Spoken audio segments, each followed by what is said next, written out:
ലോക്സഭാ പ്രതിപക്ഷ നേതാവ് രാഹുൽ ഗാന്ധിയുടെ കേരളത്തിലെ തിരഞ്ഞെടുപ്പ് പര്യടനത്തിന് അടൂരിൽ നിന്നും തുടക്കമായി. അടൂരിലെ UDF സ്ഥാനാർത്ഥി CV ശാന്തകുമാറിൻ്റെയും ചെങ്ങന്നൂർ സ്ഥാനാർത്ഥി AB കുര്യാക്കോസിൻ്റെയും പ്രചരണാർത്ഥം KSRTC ജംഗ്ഷനിൽ പ്രത്യേകം തയ്യാറാക്കിയ പ്രചരണ വാഹനത്തിൽ കയറിയാണ് രാഹുൽ ഗാന്ധി അടൂരിലെ പ്രവർത്തകരെ അഭിസംബോധന ചെയ്തത്.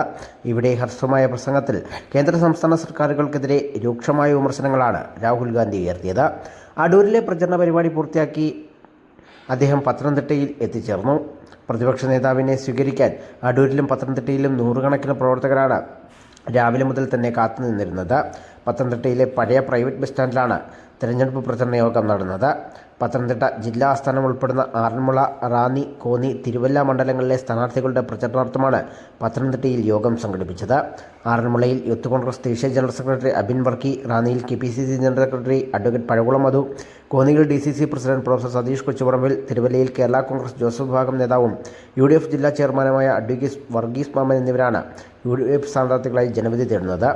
ഒരു കാലത്ത് UDFിൻ്റെ ഉറച്ച കോട്ടയായി കണക്കാക്കിയിരുന്ന പത്തനംതിട്ട ജില്ലയിലെ 5 മണ്ഡലങ്ങളും കഴിഞ്ഞ തെരഞ്ഞെടുപ്പുകളിൽ LDF പിടിച്ചെടുത്തിരുന്നു.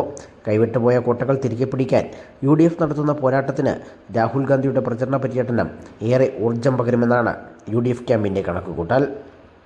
News bureau, Pathanamthitta.